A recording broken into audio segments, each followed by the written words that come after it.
प्रातः क्लास चल रहा था 19/9/1967। तीसरे पेज के मध्य में बात चल रही थी। शास्त्रों में तो बड़ी बड़ी कथाएं लिख दी हैं, लंबी चौड़ी है। लिख दिया है राम की सीता चुराई गई, उनके राज्य में राम राज्य था, सब सुखी थे। फिर लिख दिया है द्रौपदी को 5 पति थे, और लिखा है कि द्रौपदी को जुए में दांव में लगाया।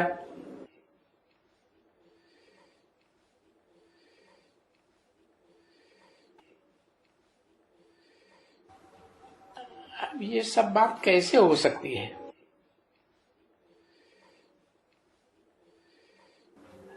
अरे बादशाह लोग अपने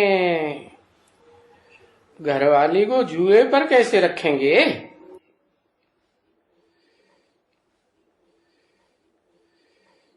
ऐसी कोई बादशाही खेलता है क्या? जुए वाली? ये सारी गंध शास्त्रों से निकली है।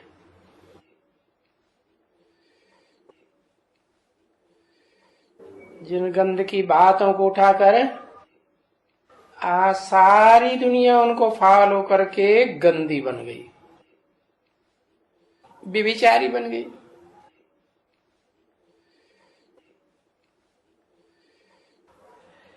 तो बेहद का बाप आकर के समझाएंगे इन बातों को, और तो कोई समझा ही नहीं सकते। जुआरी तो बहुत पक्के होते हैं ना।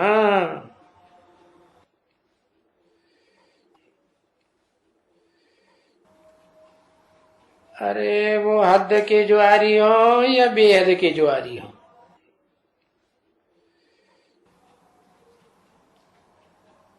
शूटिंग तो सारी ब्राह्मणों की दुनिया में होती है ना।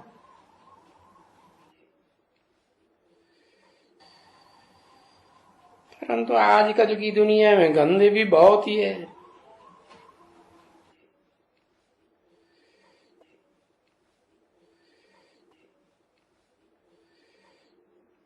बच्ची बहुत गंध है, बिल्कुल गंध है।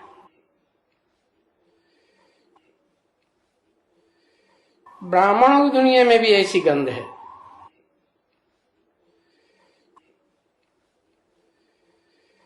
और विलायत वालों में तो इतना गंध है,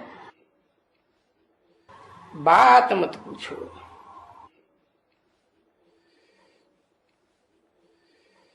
वो विलायत की बदबू तो फिर यहां भी आती रहती है इन बातों में। कहां? ब्राह्मणों की दुनिया में। तो बाप बैठ करके समझाते हैं इन सब बातों को।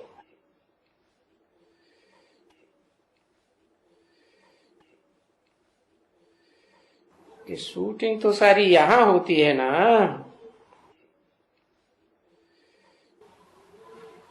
जानते हो कि हमको बाबा, बेहद का बाबा, सबको समझाने वाला बेहद का बाबा टीचर भी है।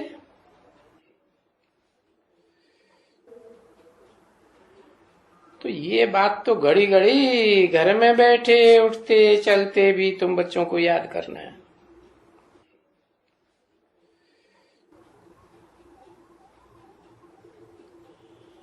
उस बाप को याद करना है। और उस बाप ने ये तो कह ही दिया है कि श्रीमत पर चलो।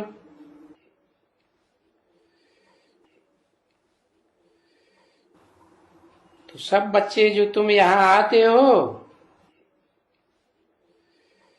जो दुनिया से बाप ने तुमको चुन चुन कर उठाया हुआ है, अनेक मत वाले तो हो ना।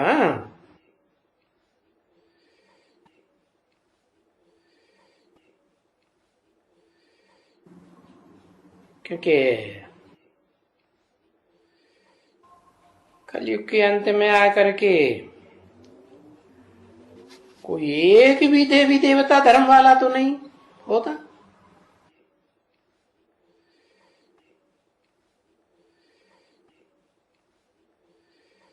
ब्राह्मण धर्म वाला भी तो नहीं था ना।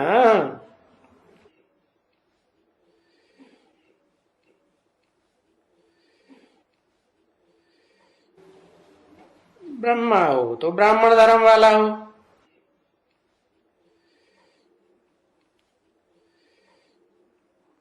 नहीं तो वो भी झूठा ब्राह्मण धर्म कह देते हैं हम ब्राह्मण हैं। अरे ब्राह्मण तो ब्रह्मा की औलाद होते हैं ना। ब्रह्मा ही नहीं तो ब्राह्मण कहां से आ गया? तो उन दुनियावी ब्राह्मणों को भी तुम अच्छी तरह से समझा सकते हो। बोलो, ब्राह्मण बाबा ने तो बहुत बारी समझाया है कि ब्राह्मणों को तो तुम बहुत अच्छी तरह समझा सकते हो, क्योंकि पहले पहले तो इस दुनिया में एक ब्राह्मण चोटी ही थी, एकदम ब्राह्मण चोटी।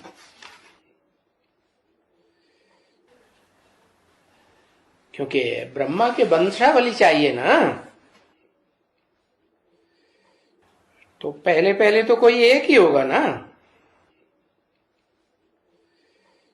तो देखो, तुम बच्चे पहली पहली वंशावली हो क्या? ये नहीं, कौन? ये बाजू वाले, जिनके बाजू में मैं बैठ के बोल रहा हूं, ये नहीं, इनके फॉलोअर भी नहीं। और वो दुनिया वाले दूसरे दूसरे धर्म के है, जो दूसरे धर्म में कन्वर्ट हो गए। पहले ब्राह्मण थे, फिर देवता बने, देवता से फिर दूसरे धर्मों में कन्वर्ट हो गए। वो भी पहली पहली वंशावली नहीं। फिर कौन है? तुम हो। तो ये तुमको पक्का है ना कि बाबा की वंशावली हो ना? तुमको सतयुग में तो बाबा की वंशावली नहीं कहेंगे। कहेंगे? है? बाबा की वंशावली नहीं कहेंगे? है? वहां तो सतयुग में तो बाबा को जानते भी नहीं होंगे। वहां जब ही सतयुग में चलेंगे तो सारा ज्ञान भूल जाएगा। है? क्योंकि सतयुग से पहले तो पुरानी चतुर्युगी का, पुराने कल्प का विनाश हो जाता है ना, तो सब भूल जाते हैं। यहां तुम जानते हो बाप को, और ये जानते हो कि हम बरोबर बाबा की ब्रह्मा द्वारा ब्राह्मण वंशावली है।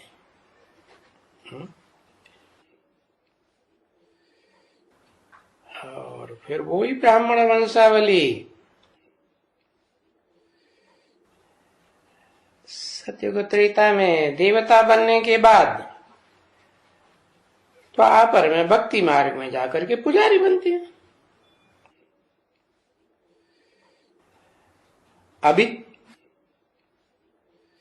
तुम क्या बन रहे हो? तुम ब्राह्मण पुजारी से पूज्य बन रहे हो, और अभी सब नहीं बन रहे हो। जो सच्चे सच्चे ब्राह्मण हैं वो पुजारी से पूजी बन गए, बाकी का नंबर तो बाद में लगेगा। तो जो अभी ब्राह्मण बन रहे हो है, ब्रह्मा की मुखवंशावली, इसको कहेंगे प्रजापिता ब्रह्मा के सच्चे सच्चे ब्राह्मण। क्या बाकी बाकी जो प्रजापिता को मानते ही नहीं, जानते ही नहीं है, नाम ही नहीं लेते, वो कोई सच्चे सच्चे ब्राह्मण थोड़े ही हुए। तो बाबा ने इसके ऊपर बहुत समझाया है। किसके ऊपर? प्रजापिता के ऊपर बहुत समझाया है कि प्रजापिता तो सूक्ष्म वतनवासी हो ही नहीं सकता। क्या? प्रजापिता तो इस दुनिया में ही रहता है, आदि से लेकर के षष्ठी में सदा काल रहता है। तो तुम ब्राह्मणों को भी उठा सकते हो। क्या? वो ब्राह्मण जो सच्चे सच्चे ब्राह्मण नहीं बने हैं, झूठे झूठे हैं, और उनको तुम उठा सकते हो, अच्छी तरह से उठा सकते हो। बताओ कि बाबा ने तो देखो ऐसे ऐसे बोला है? क्योंकि ब्राह्मण कोई सन्यासी तो नहीं होना है, नहीं। ब्राह्मण तो क्या होते हैं? सन्यासी होते हैं कि गृहस्थी होते हैं? गृहस्थी होते हैं। हाँ, गृहस्थी माने हाँ, उनकी पति पत्नी की गृहस्थी होती है, और ये सन्यासी है। कौन? ये सन्यासी है। इनके फॉलोअर भी क्या है? सन्यासी है। कि इनकी गृहस्थी है? नहीं। हाँ, सन्यासी भांति भांति के होते हैं। कोई लाल कपड़े वाले, कोई काले कपड़े वाले, कोई गेरुआ कपड़े वाले, कोई सफेद कपड़े वाले। तो ये कौन से सन्यासी है? सफेद कपड़े वाले सन्यासी हैं। तो इनका नाम ही है सन्यास धर्म। हठ योगी सन्यासी हैं, हठ पकड़ के बैठे हुए हैं। क्या क्या हठ पकड़ के बैठे हैं? कि हमको राजयोग सिखाने वाला कौन है? राजयोग ऊपर वाला। अरे किन की बात हो रही है? अरे झूठे ब्राह्मणों की बात हो रही है? बात हो रही है कि ये तो सन्यासी हैं, सन्यास धर्म के, सफेद कपड़े वाले। ये हठ पकड़ के बैठे हैं। क्या हठ पकड़ के बैठे हैं? भगवान बाप तो कहते हैं भगवान के सिवाय कोई और राजयोग सिखा ही नहीं सकता। और ये क्या कहते हैं? नहीं, ब्रह्मा भी कहाँ है? ब्रह्मा तो शरीर छोड़ गया ना है। कहते हैं ब्रह्मा जो सूक्ष्म वतनवासी बन गया ना, जैसे भूत प्रेत होते हैं ना सूक्ष्म वतनवासी, तो वो गुलजार दादी में प्रवेश करके हमको राजयोग सिखा रहे हैं। वाह है। अरे राजयोग सिखाने के लिए बाप आते हैं षष्ठी पर, तो वो निराकार बाप साकार में प्रवेश करके सर्व संबंध जोड़ते हैं, है कि नहीं जोड़ते हैं? जोड़ते हैं ना। तो कन्या माता के तन में प्रवेश करके सर्व संबंध जोड़ेंगे क्या? जोड़ेंगे नहीं। है? राजयोग सिखाएंगे? है? इंद्रियों को कंट्रोल करना सिखाएंगे मन बुद्धि के द्वारा? कैसे सिखाएंगे? है? तो ये तो हठ पकड़ के बैठे। और हठ भी क्यों कहते हैं? है? घर बार छोड़ देना ये हठ ही तो है ना। और फिर हठ भी है और दूसरों को हठ योग सिखलाते भी है। क्या क्या सिखलाते हैं? हाँ, राजयोग में मन को कंट्रोल करना सिखाया जाता है कि आंखों को कंट्रोल करना सिखाया जाता है या इंद्रियों को कंट्रोल करना सिखाया जाता है? सिखाया जाता है, लेकिन वो इंद्रियां भी कंट्रोल तब होती हैं जब मन एकाग्र हो जाए। बहुत ही हठ योग सिखाते हैं। तो वहां जयपुर में जाते हो ना? है? कौन से पुर में? जयपुर। तो वहां वो म्यूजियम दूसरा भी देख लो, है वो जड़ म्यूजियम है। वहां चित्र रखे हुए हैं। किसके? वहां चित्र रखे हुए हैं ब्राह्मणों।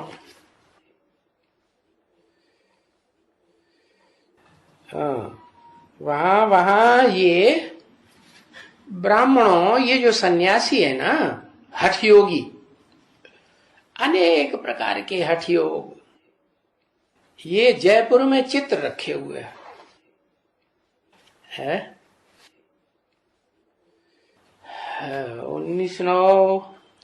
1967 की प्रातः क्लास का चौथा पेज। अभी वहां राजयोग का तो कोई चित्र नहीं होगा।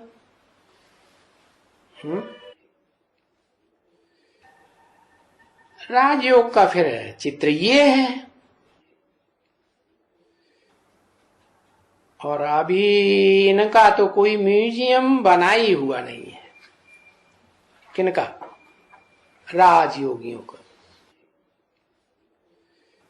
बाकी ये सारी दुनिया में, भारत में ही तो होगा ना राजयोग। पहले भारत में होगा, फिर आम सारी दुनिया में होगा। तो भारत में ये म्यूजियम में राजयोग का चित्र, हठ योग के तो कर्म बनाते ही रहते हैं, और हठ योग वाले चित्र म्यूजियम में रखे हुए भी हैं। और यहां फिर राजयोग का, ये फिर म्यूजियम ही कहो। अभी हम म्यूजियम नाम रखते हैं ना, तो म्यूजियम कहो, चैतन्य म्यूजियम कहो, कि चैतन अक्षर न देने से हम म्यूजियम लिखते हैं। 67 में चैतन्य म्यूजियम तैयार होता है क्या? नहीं। तो म्यूजियम का तो वो हो जाते हैं जड़, क्योंकि तो जड़ चित्र रखे हुए हैं जयपुर में। तो ऐसे न कोई समझे कि ये म्यूजियम का अर्थ ही है। उसमें जड़ चित्र का कोई म्यूजियम बना है, उसमें जड़ चित्र बैठे रहते हैं।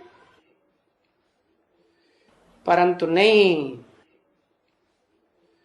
तुम तो चैतन्य हो ना। उठते बैठते चलते फिरते तुम राजयोग में रहते हो। बैठ करके समझाते हो यहाँ, और मनुष्यों को तो ये मालूम नहीं है ना बच्चे कि स्वर्ग कहाँ होता है? तिलवाड़ा मंदिर में देखो दिखाया है। कोठरियों में यादगार बनी हुई है, अपने घर गृहस्थ में बाल बच्चों के साथ बैठे हुए हैं, है नीचे, और ऊपर ऊंची स्टेज में स्वर्ग दिखाया है। तो वो जब नहीं कहेंगे, पूछेंगे कि अरे घर गृहस्थ में रह करके राजयोग सिखाने वाला तुम्हारा वो बाप कहां गया?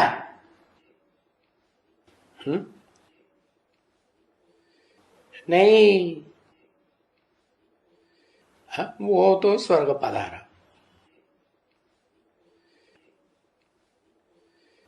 तो वो आंखों का वो इशारा ही ऐसे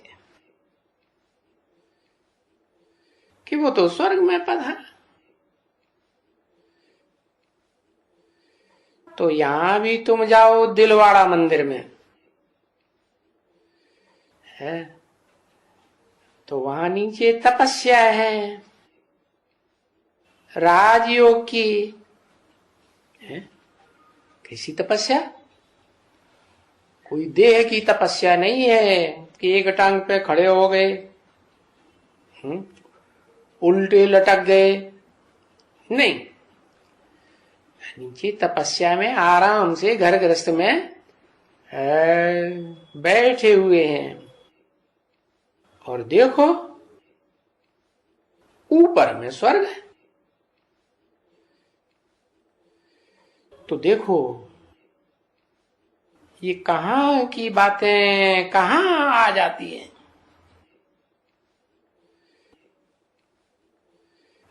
उन्होंने भी आंख ऊपर में ही लिख दिखलाना पड़े, नहीं तो नीचे वो स्वर्ग कहां दिखलाएंगे।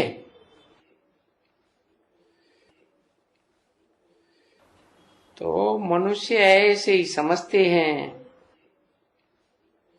कि स्वर्ग कोई ऊपर में है। ऊपर की बात नहीं है। ये राजयोग सीखने वाले राजयोगी जब संपन्न पुरुषार्थ होता है तो ऊंची स्टेज में चले जाते हैं। इसलिए स्वर्ग ऊपर दिखाया है। कैसी ऊंची स्टेज में? लगातार 24 घंटे आत्मिक स्टेज में रहते हैं। और अभी तो प्रैक्टिस कर रहे हो कि लगातार निरंतर याद में रहते हो, नहीं? तो जो चक्कर फिरता है ना बच्ची, तो चक्कर फिरेगा। तो फिर अभी ऐसे ही कहेंगे ना भाई, जब सतयुग फिरेगा, कलयुग खलास होकर के पुरुषोत्तम संगम युग आ जाएगा, पक्का पक्का। तो फिर ये सब युग फिरते जाएंगे ना। जब ये आधा समय पूरा होगा, षष्ठी का 5000 वर्ष की षष्ठी का आधा समय पूरा होगा सतयुग त्रेता का, तो स्वर्ग जाके नीचे पड़ेगा। किसे नीचे पड़ेगा? देवताएं भोगी होते हैं ना कि योगी होते हैं? क्या कहेंगे? सुख तो भोगते हैं, लेकिन मन एकाग्र रहता है या चंचल हो जाता है? एकाग्र रहता है। तो उनको भोगी कहें कि योगी कहें? क्या कहें? तो भी तो योगी कहेंगे ना। फिर आधा कल्प के बाद सुख भोगते भोगते जब आत्मा की कलाएं आधी कम हो जाती हैं, 8 कला से नीचे रह जाते हैं, तो जाकर के नीचे पड़ते हैं नरक में। ऐसा होता है ना। पीछे फिर जैसा जैसा चक्कर फिरता रहेगा, तैसा तैसा फिर ऊपर आता जाएगा। तो ये सारी दुनिया का भी जो चक्कर है ना, सतयुग त्रेता द्वापर कलयुग संगम युग, फिर सतयुग त्रेता द्वापर कलयुग संगम युग, ये गाते तो है ना कि चारों युगों का एक चक्कर होता है, उसे कल्प कहेंगे। है ये फिरता रहता है। ये भाई सृष्टि का चक्कर ऐसे ही फिरता आया है और कल्प कल्पांतर ऐसे ही फिरता रहेगा।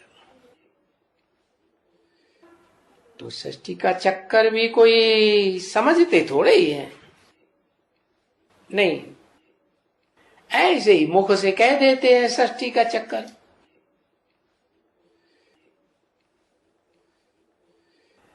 परंतु सृष्टि चक्कर कितना बड़ा होता है, उसकी आयु कितनी होती है, हाँ? कब ये चक्कर पूरा होकर के फिर नया चक्कर लगेगा, ये बात कोई भी नहीं जानते है। तुमको तो बाप ने बैठ करके ये सारा चक्कर हूबहू समझाया है। कौन से बाप ने है? निराकार आत्माओं के बाप ने या साकार मनुष्य सृष्टि के बाप प्रजापिता एडम आदम ने? निराकार बाप ने समझाया है। तो क्यों कहा बैठ करके समझाया है? कोई शरीर में बैठ करके प्रवेश करके समझाया है। हाँ, तुम्हारा ये चक्कर पूरा होता है, इस चक्कर का पार्ट पूरा होता है जब तुम कलयुग के अंत में ये ज्ञान भी लेते हो, है? उन्होंने तो दिखाई दिया है कि द्वापर के अंत में कृष्ण भगवान आया है और वहां आकर के ज्ञान सुनाया, गीता ज्ञान सुनाया। अब ऐसे थोड़े कि बीच में आ जावेंगे, है? बीच में आ जावे और बीच में ही चले जावे और पापी कलयुग की स्थापना होती रहे। हाँ, तो तुम्हारा बुद्धि में ज्ञान फिट बैठा हुआ है कि कलयुग के अंत में निराकार बाप शिव, सदा शिव कहो, आते हैं और हम ज्ञान लेते हैं, ज्ञान लेके ऊपर में जाते हैं। ऊपर माने स्व, स्व माने आत्मिक, आत्मा, और ग माने गए। कहां जाते हैं? आत्मिक स्टेज में जाते हैं। आत्मा पांव में रहती है कि ऊपर रहती है? आत्मा तो ऊपर रहती है। तो जब हम ऊपर जाते हैं तो समझ लो कि ये पूरा चक्कर पुराना पूरा हुआ। फिर तुम यहां आएगा नए चक्कर में, है? फिर शुरू से कहेंगे अपना पाठ बजाने के लिए आए। तो ये सभी बातें बुद्धि में चलनी चाहिए षष्ठी चक्कर की। और बच्ची जो ये बातें पढ़ते हैं, सुनते हैं, जैसे उनकी बुद्धि में मैथमेटिक्स, ग्रामर, इंग्लिश, ये सब्जेक्ट्स की किताब वगैरह याद रहते हैं ना, है? ऐसे तो नहीं है कि याद ही नहीं रहते, नहीं, भरपूर याद रहते हैं। स्टूडेंट्स अपने विद्या से जो जो भी विद्या पढ़ते हैं नंबरवार तो होते हैं। तो तुम बच्चों को भी बाप ये सब्जेक्ट्स पढ़ाते हैं। कौन कौन से सब्जेक्ट्स है बताया ना, ज्ञान, योग, धारणा, सेवन। तो तुम बच्चों को भी इनमें भरपूर होना चाहिए ना, अंदर में भूल तो नहीं जाना चाहिए ये सभी बातें, क्योंकि ये ब्राह्मण बच्चे तो सभी यहां पढ़ते हैं। सभी माने बुड्ढे भी पढ़ते हैं, बुड्ढियां भी पढ़ती हैं, है? सब प्रकार के आते हैं पढ़ने के लिए। बच्चे भी तो पढ़ने के लिए आते हैं ना माँ बाप के साथ। तो ये राजयोग की पढ़ाई सबको पढ़ने का हक है। किसको बहुत पढ़ने का हक है और किसको थोड़ा पढ़ने का हक है? क्योंकि कोई तो बिल्कुल ही थोड़ा पढ़ते हैं, सहज। हाँ, अलफ बाबा कहते हैं ना, बच्ची अच्छा भला है, तुमने अलफ को तो जान लिया ना, है? अलफ को जाना कि बिंदी को जाना? कहां तक जाना? अलफ को तो जान लिया ना। एक अलफ बाप, एक अलफ बाप, वो कौन है? अलफ बे ऐसे बोलते हैं ना। अलफ उर्दू में पहला अक्षर, खड़ा हुआ डंडा, बे माना पड़ा हुआ डंडा। तो और फिर एक होता है नुक्ता, बिंदी। तो एक अलफ बाप किसे गए? वो सदा जो बिंदु रूप है, शिव बाप निराकार है, वो उसे एक में प्रवेश करता है? किसमें प्रवेश करता है? पड़े हुए में या खड़े हुए में? खड़े हुए में प्रवेश करता है? जब प्रवेश करता है तो पड़ा हुआ होता है कि खड़ा हुआ होता है? पड़ा हुआ होता है। और जब प्रवेश कर जाता है तो तुरंत खड़ा हो जाता है क्या? अरे तुरंत खड़ा हो जाता है। हाँ, उसको ABCD पढ़ने में, थोड़ा होशियार होने में, समझदार बनने में टाइम लगेगा ना। क्या क्या टाइम लगेगा? हाँ, 5 दिसंबर बताया है। तो एक बार पुरुषार्थ में खड़ा हो गया है, अपने आत्मा को और अपने बाप को याद करके, तो फिर खड़ा ही रहता है कि गिरता है? फिर खड़ा रहता है। तो उसको कहेंगे इस दुनिया में पक्का पक्का अलफ। उसमें जो प्रवेश है उसको कहेंगे नुक्ता, बिंदी। तो बस तुमने बाप को जान लिया है, बाप को जान लिया। किसको जान लिया? निराकार को कि साकार को? है? कहें हमने निराकार आत्मा को जान लिया। ए आत्मा इधर आओ, तो आएगा? है? आत्मा जब तक शरीर में न प्रवेश करेगी तब तक कुछ करेगी नहीं। तो साकार आत्मा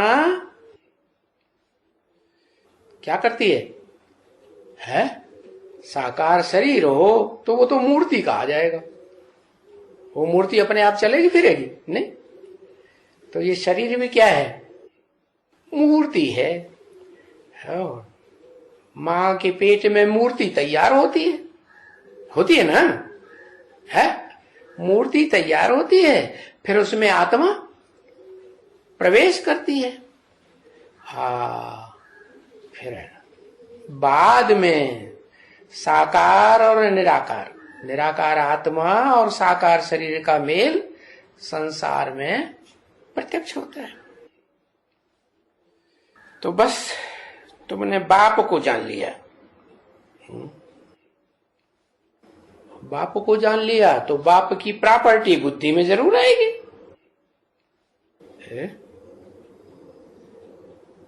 क्या है बाप की प्रॉपर्टी? है अरे बस ज्ञान की प्रॉपर्टी लेकर के खुश हो जाएंगे। कोई कहता है हे भगवान आओ हमको ज्ञान दे के चले जाओ, है? इतनी प्रॉपर्टी से कोई खुश होता है क्या? है? नहीं। ज्ञान से कैसे सुख और शांति मिलती है, वो ज्ञान की गहराई में जाना पड़े। तो निराकार बाप से तो निराकारी ज्ञान मिलता है, और जो साकार में प्रवेश करता है उसमें उससे क्या मिलता है फिर? है उससे कुछ मिलता है कि नहीं? है अरे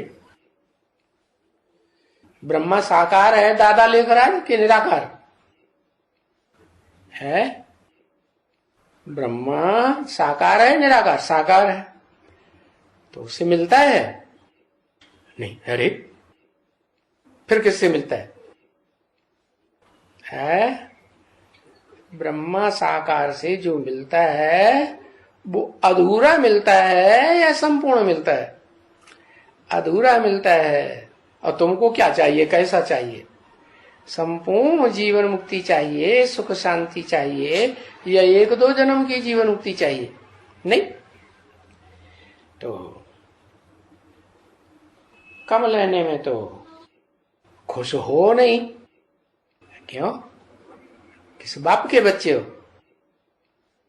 है संपूर्ण बाप के बच्चे हो कि अधूरे बापों के बच्चे हो?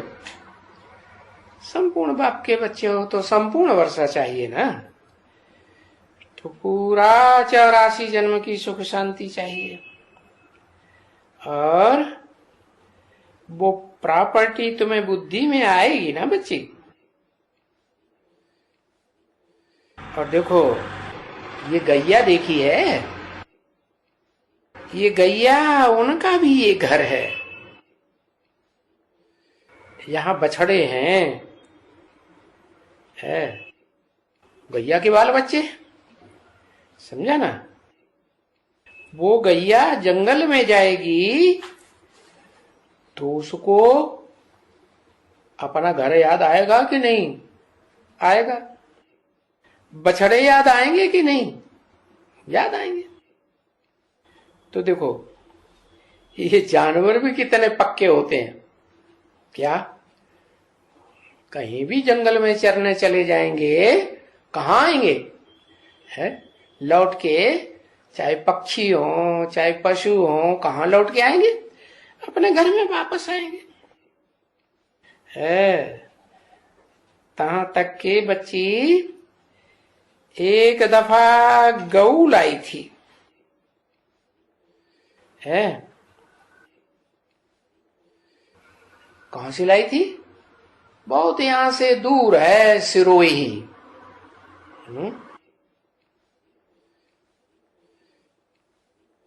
तो यहां से तो एक अच्छी दफा है, एक अच्छी दफा भाग खड़ी हुई। उसे अपना घर याद आ गया, तो वो जा करके वो सिरोही की तरफ में अकेली अकेली पहुंच गई। है रात को भी चलती रही, दिन में भी चलती रही। है नहीं तो जंगल में मुट्ठी को कोई शेर भी खा जाता, लेकिन वो घर की याद में चलती रही, डरी नहीं है। देखो अपने घर से इन जानवरों का, पशु पक्षियों का भी कितना योग रहता है।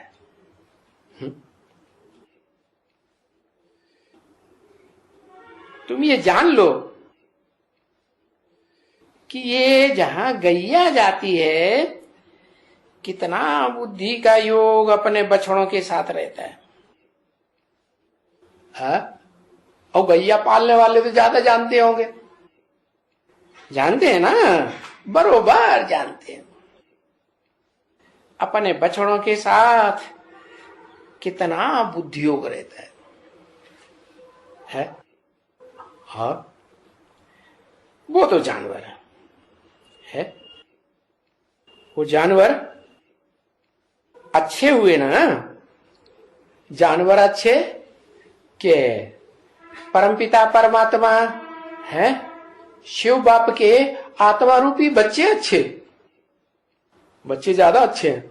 उन्हें घर याद आ गया, भाग रहे हैं घर की तरफ, है भाग रहे हैं, बिल्कुल यही भाग रहे हैं। तुम्हारे कई कई बच्चों से है, वो जानवर जो हैं वो ज्यादा अच्छे हैं। क्या? ज्यादा अच्छे हैं, जो उनका है कितना योग रहता है घर से। कौन से बच्चों की बात की है?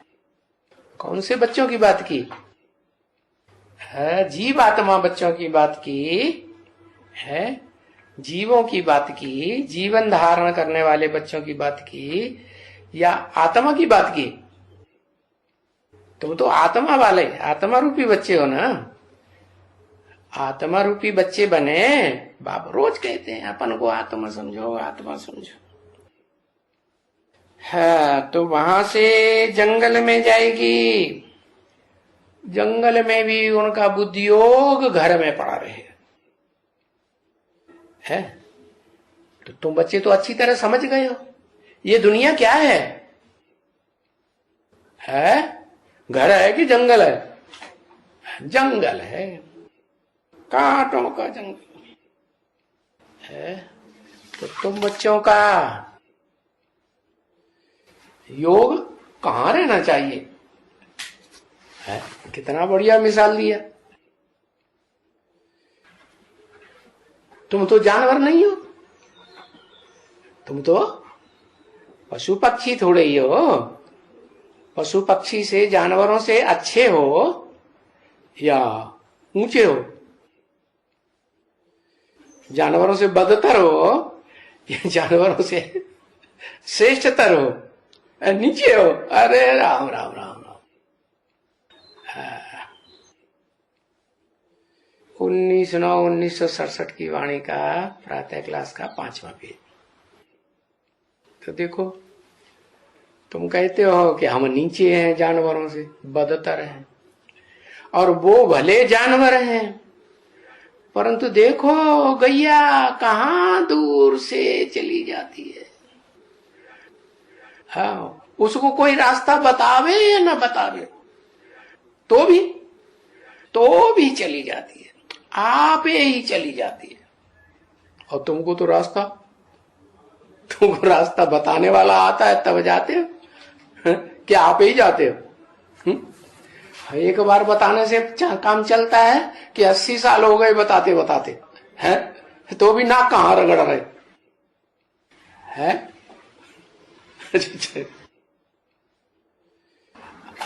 देखो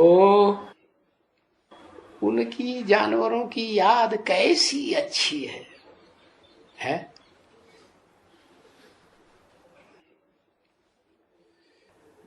तो बाबा यहां जब बच्चों को कहते हैं, अरे माम एकम याद करो, क्या? किसको याद करो? एकम याद करो। वो एक तुम्हारा घर है या नहीं है? है? वो एक ही तुम्हारा घर है। मैं आकर के तुमको ये बताता हूं,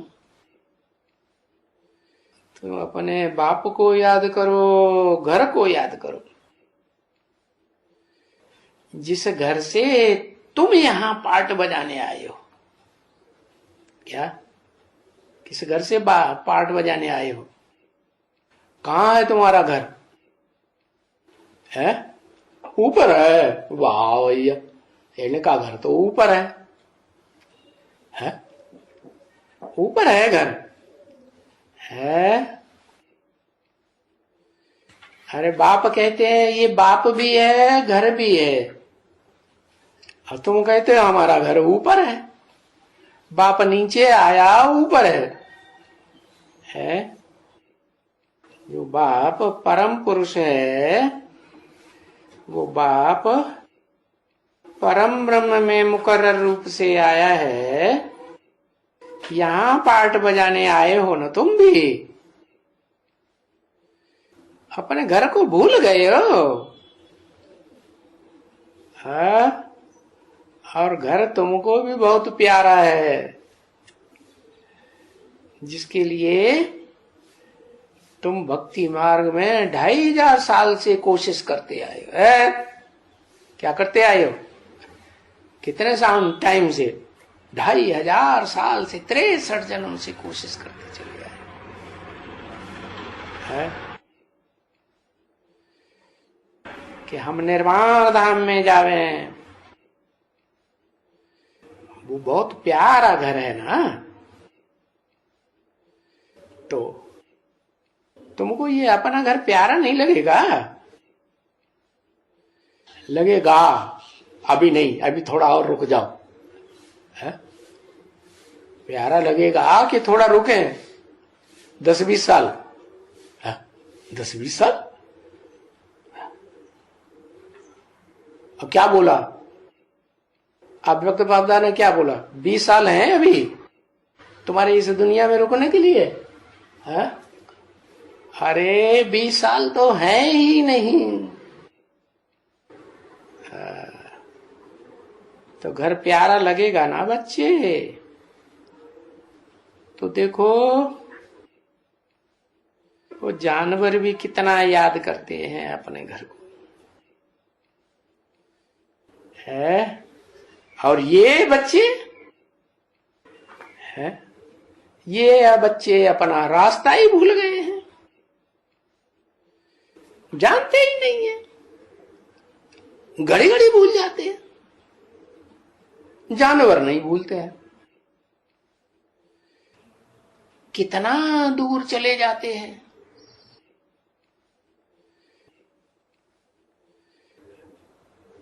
उन जानवरों को है गैया को ही पानी की जहाज में रख करके लाया जाए दूसरे देश से, चली जाएगी? है? जाएगी? है? चली जाएगी? है? नाक बंद करके चली जाएगी? अरे अपने आप चली जाएगी दौड़ के? नहीं। तो बच्चे क्या बताएंगे बाबा को? क्या बताएंगे कि बाबा वो तो गैया बहुत दूर से आई है, कैसे चली जाएगी? हाँ? और हम भी तो ऊपर से फिर ऊपर पहुंच गए। ऊपर चले गए। ऊपर वाला परम धाम बहुत बड़ा है? अरे तुम बच्चों का घर है सहज है, इस सृष्टि पर नजदीक है कि दूर है? दूर है, नजदीक है कुछ पता नहीं, घड़ी घड़ी भूल जाते।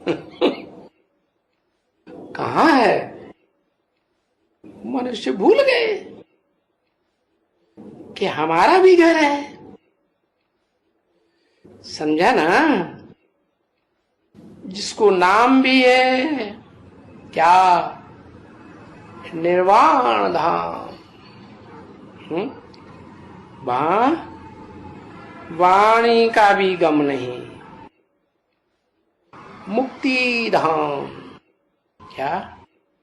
इस देह से, इस देह की इंद्रियों से, देह के संबंधों से, देह के पदार्थों से भी मुक्ति। तो देखो, नाम तो बहुत बड़ा है। नाम पड़ा है ना, परम धाम है। कैसे परम धाम? ऊपर कि नीचे? कहां है तुम्हारा परम धाम? नीचे है। वो परम धाम है, बहुत बड़ा है। अरे बहुत बड़ा है कि छोटा है?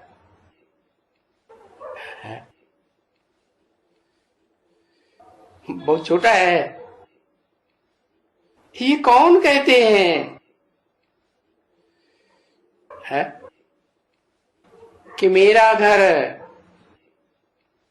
आत्मा कहती है ना बच्ची, मेरा घर। परंतु भूल गए हैं। है? बुद्धि में ऐसे बैठा हुआ है कि हम अपने घर से क्या बैठा हुआ, बहुत दूर है।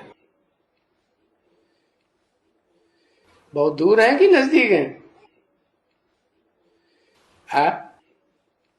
अरे बहुत दूर है। अच्छा, नजदीक क्या चीज है फिर?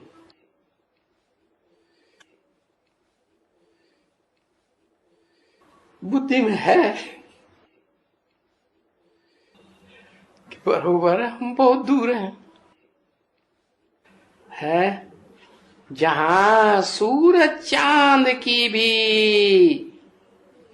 गमता नहीं। वहां सूरज नहीं पहुंचता है। कौन सा सूरज नहीं पहुंचता? जड़ कि चैतन्य? है चैतन्य सूरज। हाँ, ऊपर वाला सूरज नहीं पहुंचता है। अपने बाप से कहो जाके धूप में खड़ा हो जाए।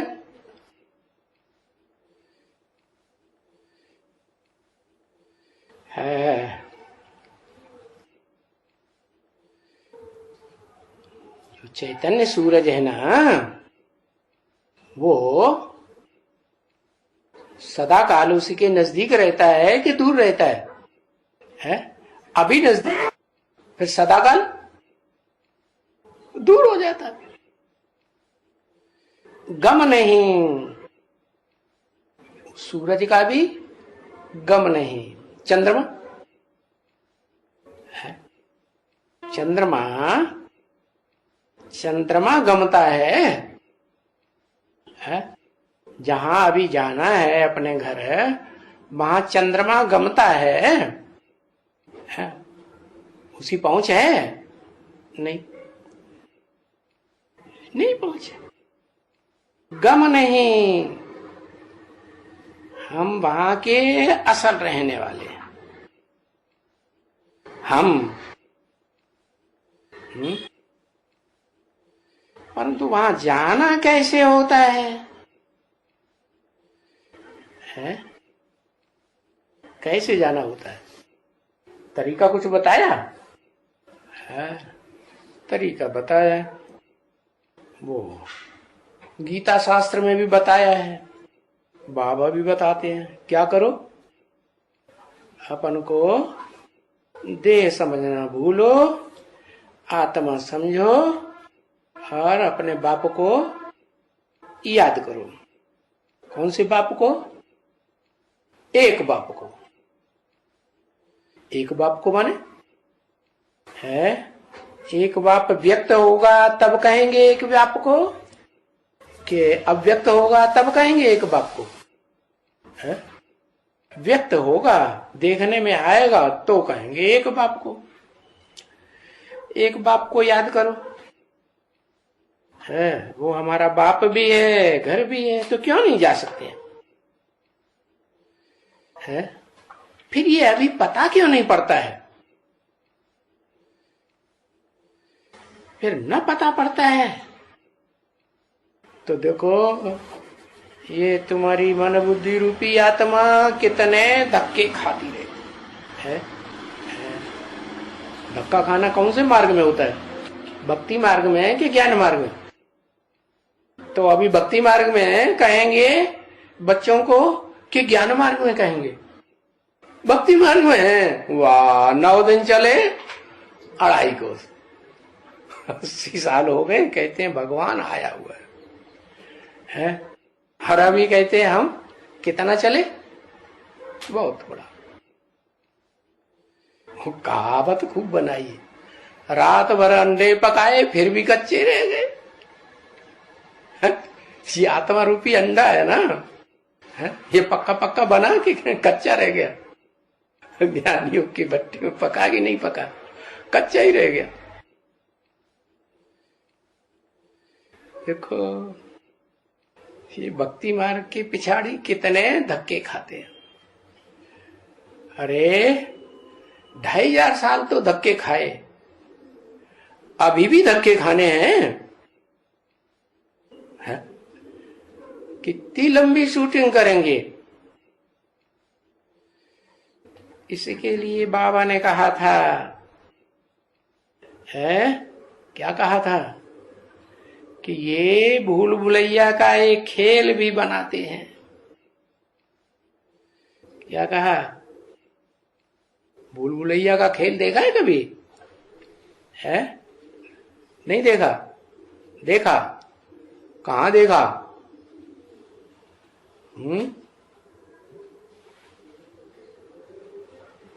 हाँ, अरे कहीं नहीं देखा है? गार्डन में देखा। अरे भूल भुलैया का एक खेल बनाया हुआ है, टीवी में देखा। वो कौन सी जगह में देखा? टीवी में कौन जगह भी तो दिखाते हैं, जगह का नाम नहीं है? हाँ, वो भूल भुलैया बनाई हुई है लखनऊ में। क्या? लख माने देखो, नऊ माने नया, ये नया देखो। क्या? वहां भूल भुलैया का खेल बना हुआ, घुस जाओ तो जब तक बताने वाले बताएंगे नहीं, वहां गाइड्स होते हैं, वो बताएंगे नहीं तो बाहर निकवाई घूमते रहेंगे अंदर ही अंदर। तो वो भूल भुलैया का दुनिया में एक खेल बनाते हैं। अरे ये तो आर्टिफिशियल खेल है। क्या है? उसकी जो यादगार है वो लखनऊ की बारादरी बहुत मशहूर है? उसके ऊपर ये भूल भुलैया का खेल बनाया हुआ है। यहां एग्जीबिशन में भी आगे बनाते थे,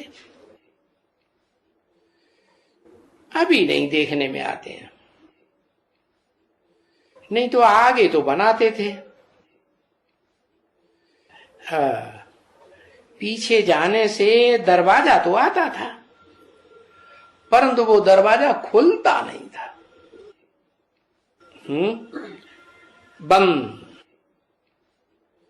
जहां जाओ दरवाजा बंद।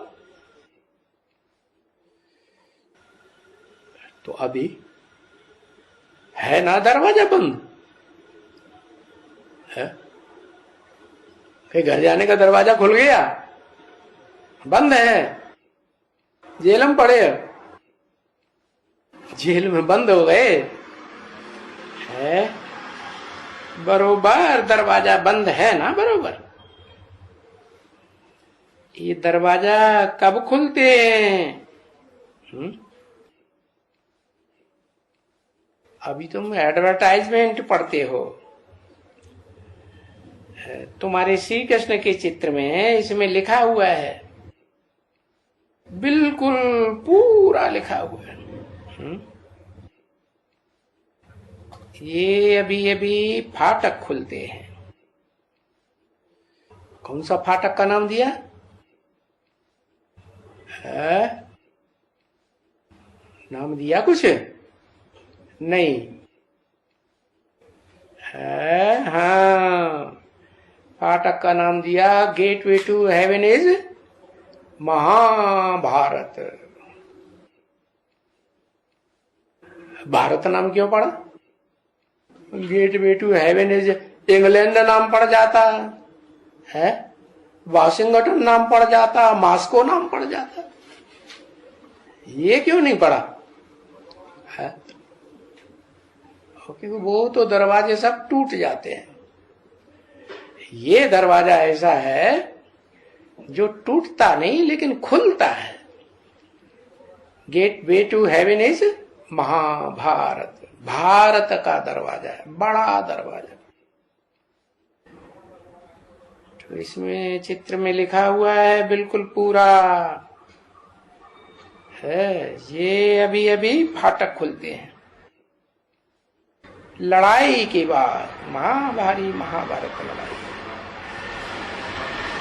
पीछे ये फाटक खुलते हैं। सो तो तुम भी जानते हो। क्या जानते हो है? जानते हो कि नहीं कि लड़ाई के बाद स्वर्ग के गेट खुलेंगे। बस सभी यहां से जाएंगे। है? कौन जाएंगे? नंबरवार जाएंगे कि सब इकट्ठे घुस जाएंगे गेट में? नंबरवार जाएंगे। किनका नंबर पहले लगेगा? हाँ, गेट खुलेगा तो किनका नंबर पहले लगेगा? 8 का नंबर पहले लगेगा। हाँ हाँ, 8 में कोई एक भी होगा, उसका नंबर पहले लगेगा। तो ये मृत्यु लोक से ये अमरलोक में जाएंगे। इस अमरलोक का नाम क्या दिया? जहां मरने की बात ही नहीं होती। क्या नाम दिया? अभी नाम बताया ना, इतनी लंबा चौड़ा टाइम हो गया नाम बताते बताते। कहाँ जाना है? पैराडाइज में जाना। अरे पहले तो कहाँ जाएंगे? परम धाम। क्या धाम माने घर, बड़े ते बड़ा धाम। नाम क्या दिया है? अरे कोई पुरानी दुनिया से मरते हैं तो मरने के बाद कहाँ जाते हैं? पुराना जन्म में मर गए, कहाँ जाते हैं? है? अरे अपने धाम में जाते हैं, शांति धाम में जाते हैं। ओहो, वो तो दुनिया में तो शांति कहाँ है? उन्हें तो शांति मिलती नहीं। मरते हैं तो कहाँ जाते हैं? मरते हैं तो शांति में थोड़े ही जाते हैं, वो तो गर्भ जेल में जाते हैं। और तुमको कहाँ जाना है? हाँ, तुमको गर्भ जेल में थोड़े ही जाके त्राही त्राही करनी है। कहाँ जाना है? तुमको तो स्वर्ग लोक में जाना है। वहां गर्भ जेल होती ही नहीं, खुशी खुशी बच्चा पैदा होता है, माता भी नहीं रोती, बच्चा भी नहीं रोता, कोई तकलीफ नहीं। तो सीधे ही स्वर्ग में चले जाएंगे। है? वहां भी मरते तो नहीं है, कहेंगे मरते नहीं है, फिर भी शरीर तो छोड़ते हैं ना। है? तो कौन से अमरलोक में जाएंगे पहले? है? आत्मलोक में, जहां मरने या जीने का सवाल ही नहीं होता, अमरलोक में जाएंगे। है? कोई वानप्रस्थ में जाएंगे। तो ये बातें तुम्हारी बुद्धि में रहना चाहिए।